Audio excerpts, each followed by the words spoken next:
Breaking news today, Iran warns arrogant Israel would be eliminated in World War III as region tensions soar.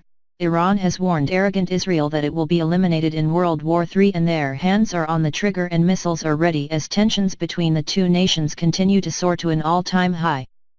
General Hossein Salami, Iran's Islamic Revolutionary Guards Corps, IRGC, Deputy Commander Brigadier said, "Don't trust your air bases. They're within reach." As part of the shocking warning given in Tehran, he added, "Wherever you are in the occupied land, you'll be under fire from us, from east and west. You became arrogant. If there's a war, the result will be your complete elimination." Local media stated the remarks were in apparent reaction to Israel's publication on Tuesday of a map showing 5 Tehran-controlled bases in Syria. Hossein Dalirayan, a reporter at Iran's Tasnim news agency, tweeted that Vice Commander Mr. Salami had said Iran's hands are on the trigger and missiles are ready and will be launched at any moment that enemy has a sinister plot. On April 9, Israeli aircrafts fired at the T4 air base in central Syria, which was confirmed at the time by Moscow, Damascus, Tehran, and U.S. officials. On Wednesday, it was reported that the strike was discussed by Prime Minister Benjamin Netanyahu and Donald Trump before the strikes were ordered. The strike allegedly targeted Iranian air defense equipment and parts of Tehran's drone program. Although Mr. Netanyahu's government has refused to comment on the strike, it is believed a senior Israeli military official said it was the first time we attacked live Iranian targets, both facilities and people. This follows on from Iran's warning to the U.S. that there would be unpleasant consequences if Donald Trump pulls out of the multilateral nuclear deal that was agreed in 2015.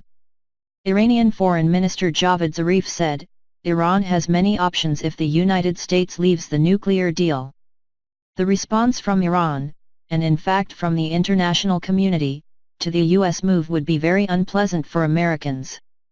The 2015 Joint Comprehensive Plan of Action, JCPOA, the official name for the Iran nuclear deal, saw economic sanctions lifted on Iran in return for strict limits on its nuclear program.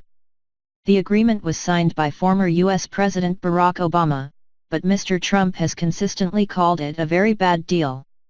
The Republican firebrand has set a deadline of May 12 to fix the terrible flaws or he will refuse to extend sanctions relief on Iran. The U.S. remains in the deal by periodically waiving nuclear sanctions against Iran. Mr. Trump is concerned by Iran's ballistic missile program and by how fast they could add a nuclear capability at the end of the deal, in addition to the country's stance in the Middle East, notably Tehran's role in backing Syria's government in the civil war and fighting a proxy war against Saudi Arabia in Yemen. A leaked report in January claimed that Iran has fired at least 23 ballistic missiles since signing the 2015 nuclear deal. The JCPOA was signed by 6 of the major world powers: Britain, the US, Russia, France, China and Germany, plus the European Union. When Mr. Trump waived sanctions against Iran in January, he warned European allies that it will be the last time unless they agree to make radical changes. He said, "This is a last chance. I hereby call on key European countries to join with the United States in fixing significant flaws in the deal, countering Iranian aggression, and supporting the Iranian people. If other nations fail to act during this time, I will terminate our deal with Iran." Britain, France, and Germany have been engaged in intensive talks with Washington to maintain support for the Iran nuclear deal beyond the May 12 deadline, but nothing has yet to be agreed. U.S. Senator Bob Corker, chairman of the Senate Foreign Relations Committee, said last month that he believes Mr. Trump will pull out of the Iran nuclear deal.